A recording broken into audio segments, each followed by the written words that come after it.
Lobat ako. Lobat to, pa-charge. Alin? Huwag kayong tumingin sa camera dito kayo tumingin. By the way, sir, yung unit natin, ayan, nasa live naman, is lifetime warranty. Okay? Tama naman yung, yung ginawa mo. Itong unit mo na nabili mo sa iba, hindi mo inattempt na kalikutin na. Kumbaga, seek the advice of, yun nga, ng mga marurunong talaga. Taas. Yung unit namin, ganun din. Kung sakaling halimbawa in the future, magkakaproblema ka, since lifetime warranty naman, pwede mong dalhin sa amin, sir. Tapos, isa pa, sir, yung unit, every 3 months, free maintenance. Pwede mong dalhin dito, general cleaning, tuning, lahat yan, free lang po yun. Kung familiar kayo sa page namin, makikita nyo kung paano namin nililinis. Maaantay nyo yun, pwede nyo, kumbaga, pwedeng hindi nyo, kahit hindi nyo nabalikan, antayin nyo lang, matatapos yun. Okay? Then, paliwanag ko lang 0.20 grams. Sabi mo na paliwanag na sa ito. Magaang to, pero super long range to, sir. Ang layo na maaabot nito. 40-50 meters kaya, basta walang hangin. Okay? At 0.25 grams, medyo limited yung layo niya, pero fatal to, kung sakasakali. Fatal siya within 30 meters, masakit talaga. 10, 20, 30, masakit pa to. Okay? Tapos, yung unit mo, this is the Coco Martin Edition, Batang Quiapo Edition. Okay? What is good and special about this? Full upgraded na po to. Number 1, sir, naka fine tuning, naka trigger job, naka hammer protection pad. Sandali. Oh, hindi pala. Sorry. Dali, i-hammer protection pad ko muna. Patay tayo, naka-roll na ako. Penging tools. Hindi pa pala naka-hammer protection pad to. So, kailangan i-hammer protection pad natin, no? Para sa ating ka-airsoft. Yung yung tools ko, yung multi-tool. Okay. By the way, I'm with ka-air... Sir, pangalan, sir? Sir? Ino. Rino. I-N-O. I'm with Sir Ino. Hello, sir. At saka syempre si Madam Army, the pink. Hello, Madam. Hello. Okay. No? So, nandito sila mga airsoft. Yun nga. Actually, bumili silang unit sa gun show. Kaya nagka-problema. Shoutout ko nga pala, no? Baka meron makatulong, mga airsoft, no? Kung meron dyan na meron ganitong unit. Meron ganitong unit, kailangan ko ng parts nito, okay? Kung sakasakaling meron kayo, especially the spring mechanism at saka yung lock ng magazine, tulungan natin sila, mga bagong airsoft player to, na nagpaplanong maglaro, no? Kaya lang, nagka-problema sila. Ito kasing unit na to, sa totoo lang, wala namang mga aftermarket na pyesa, no? Kung sakasakaling meron kayo, baka pwede, message nyo kami para matulungan natin sila. Pag-usapan natin kung lalo na kung yung unit ninyo is, wala na kayong balak na i-restore or gawin, no? Okay, so, palitan lang natin yung hammer protection pad, no? Alisin natin yung dummy firing pin na tumatalsik. Ito kasi, sir, yung dummy firing pin, actually, inaalis talaga namin to. Kasi tumatalsik siya sa mata. Opo.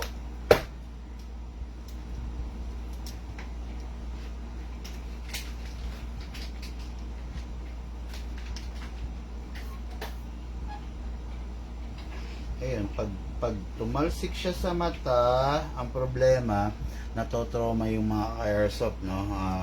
Akala nila lagi tuloy tuwing magpa-firing sila, parang feeling nila matatalsikan sila sa mata. Kaya inaalis natin yung dummy firing pin, then ina-upgrade natin into a hammer protection pad. Okay? Dito lang sa Bigman meron yan. Sa iba wala naman yan. Okay. Pag naka-hammer protection pad, mas mabilis yung cycle. Wala na yung dummy firing pin, di ba? Okay. Ito pa natin.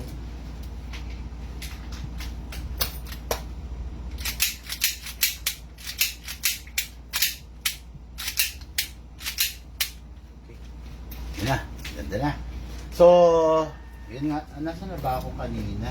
Yun nga, lifetime warranty sir ha, basta nagka-problema, 2 years, 3 years from now, a year from now, month from now, dalhin nyo lang po. Number 1 sir, kailangan natin ng silicone oil. Pasuyo yung gas, painit. Kailangan natin ng silicone oil, both sa magazine and the unit. Number 1 sir, ito. You need to press the valve. Press mo, pindutin mo, then saka mo siya isprayan. Pansinin mo yung oil na i-spray natin pumasok. Kasi nakapindot yung valve natin. Kumbaga naka-open. Okay? Ngayon, dito naman tayo. Sa ilalim. Wala kang pipindutin dito sir, basta isprayan mo. Okay? Tapos ito sir, yan, si madam nakikinig din naman. Ito po, kasap po natin dito, i-lock natin ito manual. Ay gagawin mo to sir during the maintenance. Spray dito. Pag hindi mo kasi ito in-sprayan, ang tendency, mauubos itong bakal. Eventually, gusto mo alisin ko na to? Sticker?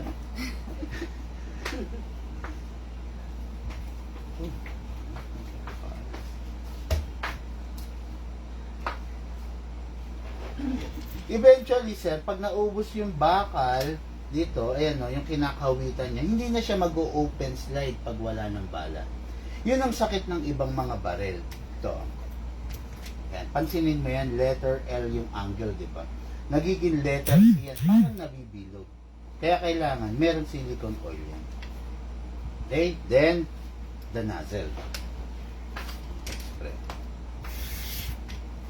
Yun lang naman. Kailangan lang palagi yan. Okay? Ngayon, yung unit, naka-upgrade na. Unang-unang, naka-fix barrel. Okay? Hindi siya kumakalog. Front and back, up and down, left and right. Meron minimal. Ito kasi yung tipo ng unit na hindi naka-fix outer barrel. Actually, kahit yung unit niya hindi naka-fix outer barrel. Napansin niyo ba kung kumakalog? Tignan ko nga. Para lang. Tignan lang natin ha.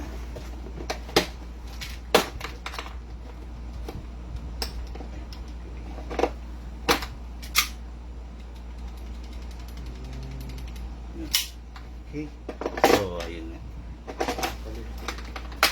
Di okay na sir. Ayun nga. Naka-fix outer barrel, fine tuning, trigger job, hammer protection pad yung pinalitan ko kanina. Yun ang upgrade niya, 4. Okay? Tapos, nga pala, walang laser to, no? Okay? Sige, okay lang. So, ito po yung magazine niyo. Tapos, sabi ko nga, itong unit na to, the best na the best to, malakas to. Pero, syempre, learn how to manage. Yung maintenance, kailangan lagi yon. Okay? Out of the box, naka-optic sight na siya. Front. Then, yung rear sight niya, bomber sight ang tawag. Hindi pala kita sa camera. Yan. Bomber sight ang tawag yan, sir. Tapos, ayan, naka-magwell na rin po siya. Okay? So, upgraded naman na to. Wala nang kailangan i-upgrade dito. Okay, so, kunin natin yung magazine. Lagyan ko ng gas. Upside down, then press down. 1, 2. Bakit 2 seconds lang? Ilang seconds ka nagagas doon, sir? So, ganyan nga. 10. 10. Okay, dito sa amin, sir, 2 seconds ka lang magagas. Kasi, yung unit namin upgraded. Okay? Ibig sabihin, hindi niya kailangan ng madaming gas. Actually, yung 2 seconds na nilagay natin, kaya niyang mag-fire up to 40, 50 rounds. Ganun siya katipid. Ngayon, kung mapapansin nyo, ang gagamitin kong bala is 0.20 grams.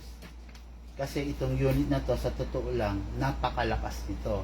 Kung gagamit tayo ng 0.20 grams, tapos ang target mo is between 20 to 30 meters, mapapansin mo, yung bala mo aangat. Pero kung ang target mo is 10 meters to 15 meters lang, which is, yun naman talaga ang standard na target ng mga tulad po ninyo na pinapamiliarize pa lang yung unit, okay yun 0.20. Pero, yun nga, tatansyahin mo, depende sa panahon, kung mahangin, magbibigat ka ng bala. Kagandahan dito sa unit na napili nyo, dahil nga malakas, pwede ka 0.30, 0.35. Kumbaga marami kang choices ng bala na pwede. Okay, ito. Ito, this is the magazine, hatakin to. Iwasang mabitawan, sir, kasi baka mabasag to. Hatak, put your other thumb here para kung mabitawan mo, dito siya tatama. Okay, hatak, then yun. Dito po ilalagay yung bala. Ganon din naman po doon, di ba? Pag hinatak niya, dito kayo naglalagay or dito? Mali yun. Kita mo, hindi itinuro sa inyo ng tama. Hindi ka po dito maglalagay. Ang hirap po nun, sakripisyong matindi yun. Dito po sa part na to na maluwang. Pump lang po tayo using the reloader. Yun. Mga airsoft, no, na i-imagine ko na kung gaano kahirap yung paglalagay ng bala ni Bossing. Ngayon nakita niya kung gaano kadali maglagay ng bala. Na-imagine ko, dito siya naglalagay. Naku, ang hirap, di ba? Ay, nako. Ayun. Yun ang kaibahan pag sa iba kayo bumili. Kasi yung kaharap nyo is tindero, tindera, tauhan. Actually, yung tindero, tindera, tauhan, sa totoong buhay, wala namang airsoft yun. Di ba? Pag dito sa Big Man, ang kaharap nyo ako. Hanggat maaari, 80% of the client ng Big Man, ako talaga yung nag-entertain. Ako yung nagpapaliwanag. Para at least ma-feed natin ng gusto. Then, kung sakaling may makalimutan yung ka-airsoft, meron tayong live video para para ma-recap niya yung diniscuss natin. Okay? Si Madam nakatutok talaga rin eh. Okay. Anyway, no? Sige mga ka-airsoft, no? Diretso tayo. So, sir, may bala na. Maximum rounds is 27 plus 1, total of 28. Pero meron lang akong request. Huwag mo nang isasagad sa 28 kasi yung spring kailangan huwag magka-problema eh. Tulad nga sabi ko, di ba, medyo mahirap umanap ng spring. So, huwag mo isasagad para yung BBs may allowance. Para yung spring pala may allowance. Okay? Ngayon, pasok natin to sa unit. Finger out, ha? Pasok. Kasa. Ready to fire. Sir, remind ko lang, nanggaling ka sa unit na walang beaver tail. So, since nanggaling ka sa unit na walang beaver tail, ito merong beaver tail. Kailangan mape-press mo to while firing. Okay? Huwag kang umiwas. Medyo ano dito. Okay? Mape-press while firing. Hindi ko ito ipuputok. Ito ang magpuputok dito. Tapos, meron siyang safe ito. Pag magpa-fire ka na, unsafe mo lang. Kanan po kayo, kaliwa? Kayo po, madam? Kanan. Oh, so, walang problema. Kawit-kawit lang po ganyan. Okay? Kung kaliwete, pwede rin ito sa kaliwete dahil ambidextrous, kabilaan. Pero dahil kanan, hindi sila mahihirapan. Ngayon mga airsoft, ready to fire. The Coco Martin Edition Infinity 6.0. Pakaganda. Lupit. Firing po tayo, sir. Dali, sir, ha? Video mo, sir. Doon ka, sa kabila. Si Patak, todo iwas. Baka tamaan siya. Okay, firing, sir.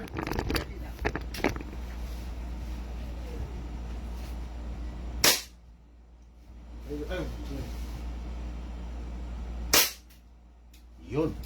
Okay, bakit siya nag-open slide? Kasi, sir, yun na yung sabi ko, nabitawan nyo. Ito. Apa.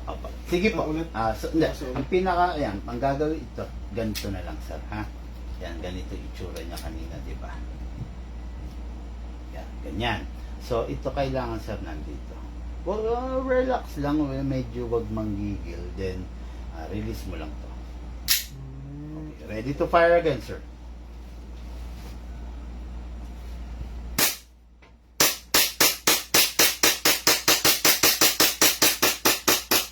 Grabe, gangster mode.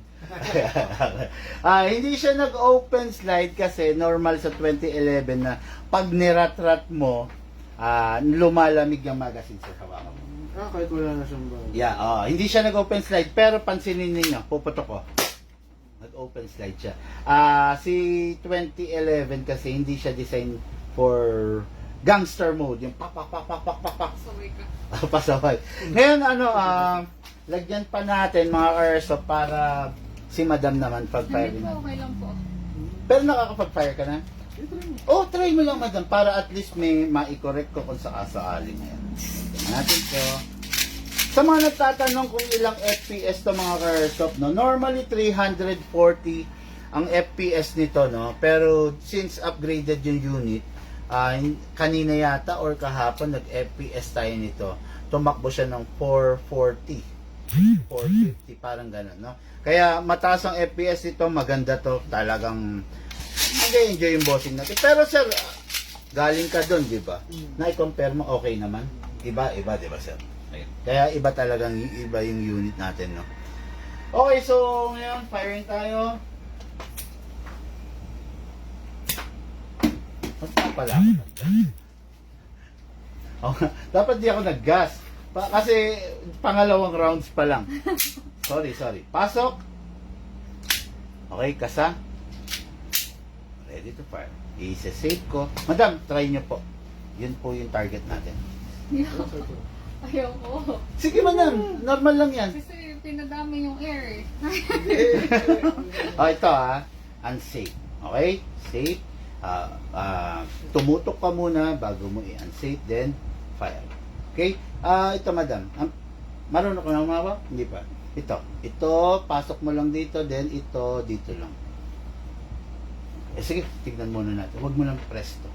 Diretso na po to ka. Or Ready to fire na yan. Sige. Hawak mo na, okay?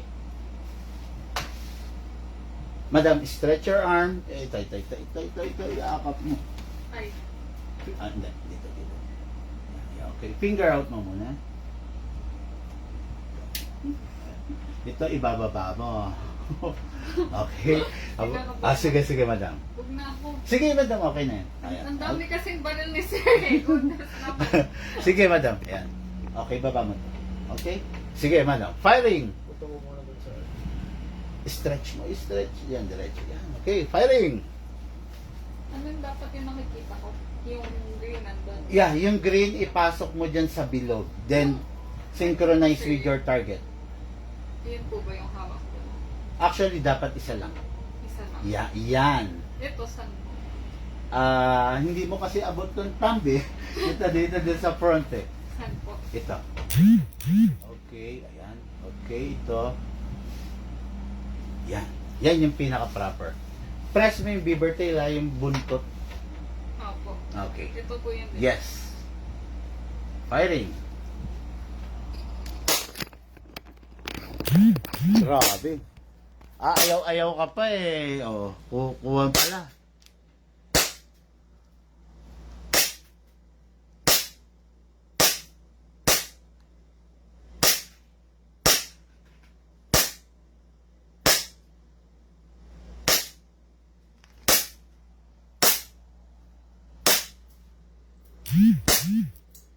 Ay na. Ubusin mo, madam. Hanggang mag-open slide. Ano ba binabaril mo, madam? Ang galing, ha? Yung parcel. Yung parcel. Ito yung target. Oo nga. Gitna eh. Sige. Firing. Oo, nasa gitna pa. Tapos kala ko yung ulo na yung na ano.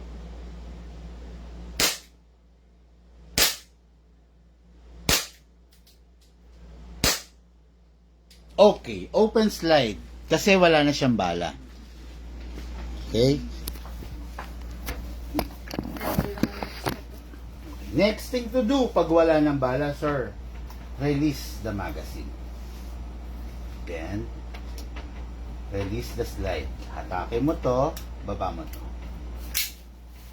Ito sir, dapat nakababa lagi. Nakapag to, sa tuwing nakababa to, ready to fire. Ayan. Para safe. I-rest mo. Rest mo without the magazine. Okay? Common mistakes, yan, nire-release nila to. Then, nakita nila nakababa, ready to fire, i-rest nila. possible pumutok, di ba? Kaya always, alisin mo ng magazine. Release, then release, rest. Point down. Yun. Gusto mong mag-load? Hindi, ako lang po. Sanay ka naman na. O, yan. Sige. Tapos, ayun nga. Ayan. Sir, normal yan, ha? Madam, normal yan. Sa tuwing lumalamig ang magazine natin, halimbawa, malamig na, bago ka mag-firing ulit ng panibagong sets, painitin mo muna using your body temperature. Kaya siya lumalamig, ibig sabihin yung air sa loob nagyayelo. So, pag nagyayelo, konti na lang yung air, puro yelo. So, pag hayaan mong malusaw yung yelo by applying your body temperature. Yun lang naman. Then, after that, pwede na ulit yun. Sir, wala po yung may release yung, mayroon pa bang excess area? Actually, marami to. Kasi nagkamali ako kanina. Nag-refill na ako ng 2 seconds, then naglagay ulit ako ng 2 seconds. Marami pa to. Pwede nyo pang gamitin. Pero, pakiusap ko lang, halimbawa yung unit, hindi nyo gagamitin ng, let's say, a week or 2, pasinawin nyo. Oh, hindi. Para hindi sayang, huwag nyo pasinawin. I-fire nyo. Diba? I-fire nyo, tapos, ayun, saka nyo itabi nang walang lamang bala at walang lamang hangin. Yun. Ngayon, sa pagkakataon na itinabi nyo siya na, let's say, 1 buwan, nagbakasyon kayo, hindi nyo muna siya nagamit, itinabi nyo ng may gas, possible masiraan kayo ng mga valve. Kasi yung valve natin, napepwersa. Okay? Pag nagbabago yung temperature, umiinit, lumalakas yung air. Pag lumalamig naman, humihina yung air. Kumbaga, nag-iiba-iba siya ng pressure. Kaya yun lang naman po. Tapos, sige madam, may tanong pa? Yan. Tapos, yung unit ng lifetime warranty, iwas lang malaglag, sir.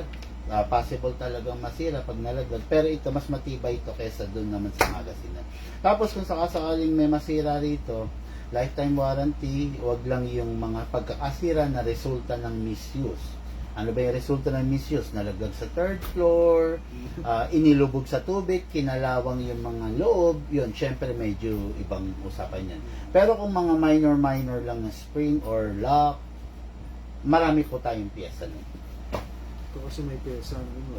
Oh, yun ang problema doon. Actually, the problem with itong unit nila, mga Airsoft, no, hindi in-explain nung binilan nila na hindi talaga daily pistol tong unit na to. Okay? Okay naman to kasi GNG nga yan high-end yan Kaya lang, hindi talaga daily pistol to. Hindi katulad ng mga pangsabak talaga na 2011, 1911. Yun, kung sakasakaling nagka-problema, pwede nating ma-repair at may piyesa right away. O yun, shoutout sa mga, hello po mga Airsoft, no? Sa mga ka-Airsoft natin na meron ng ganitong unit, tapos na marong problema kayo, gusto nyo nang i-dispatch, i-dispose, message nyo ako para matulungan natin yung ka-Airsoft natin. Na marong problema sila. Ilang weeks na? Weeks na ba? Kanina lang. Kanina lang po nangyayari na nawala. Hindi, nung nabili nyo. Mga 4 months. 4 months na. Okay, ayun wala talaga makukuha nun no, mga ka-Airsoft. Sana meron sa inyong mag-message sa akin, no. Anyway, meron naman akong info ninyo di ba? Kung sakasali ko, kontakin ko kayo. Okay guys, thank you and have a blessed day. Lahat po tayo nagmula sa iba't ibang larangan, pinagbuklod, pinag-isa ng iisang libangan. Yun po ang paglalaro ng Airsoft, syempre hatid sa inyo ng inyong lingkod, Big Man. Thank you po.